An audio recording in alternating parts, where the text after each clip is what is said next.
achimuda achinjida baby Zanaka baby Zanaka kuye zanaka baby kuva murora kumba kwedu waunza profiti kuva murora kumba kwedu waunza profiti kutenda ndimire kune vacho vakakutengeta andimire kune vacho vakakubereka vari kufara vari kuti redu dzinza rakura vari kufara vari kuti redu dzinza rakura kuva murora kumba kwedu waunza profiti kuva murora kumba kwedu waunza profiti kutenda ndimire kune vacho vakakutengeta andimire kune vacho vakakubereka zvaitonzi ndikafa ndichavigwa negonzo vasingazive kuti kuchauya chiponda moyo ndakasanganiswa nemwana nehunu akakura chiraiwa natete nambuya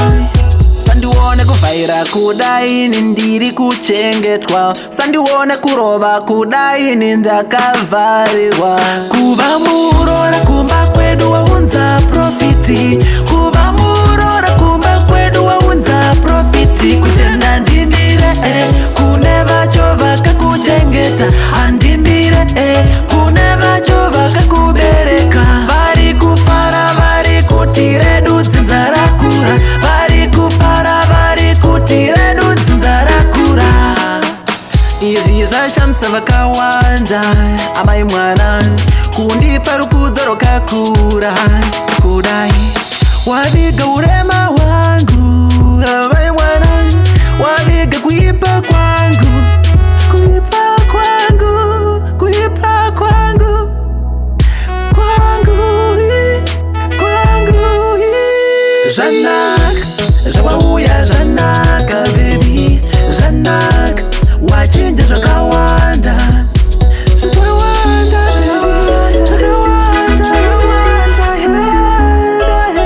zvakawanda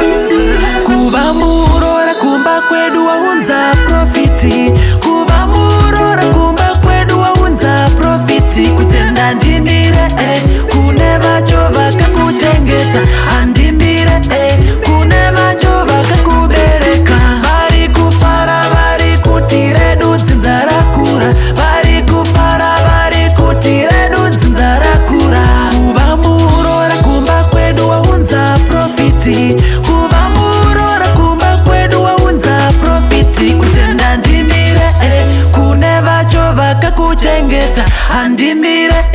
kune vacho vakakubereka zvaitonzi ndikafa ndichavigwa negonzo vasingazive kuti kuchauya chiponda moyo ndakasanganiswa nemwana nehunu akakura chirayirwa natete nambuya Zanaka baby Zanaka kuye zanaka baby Zanaka Zanaka baby Zanaka kuye zanaka baby kuva murora kumba kwedu waunza profiti kuva murora kumba kwedu waunza profiti kutenda ndimire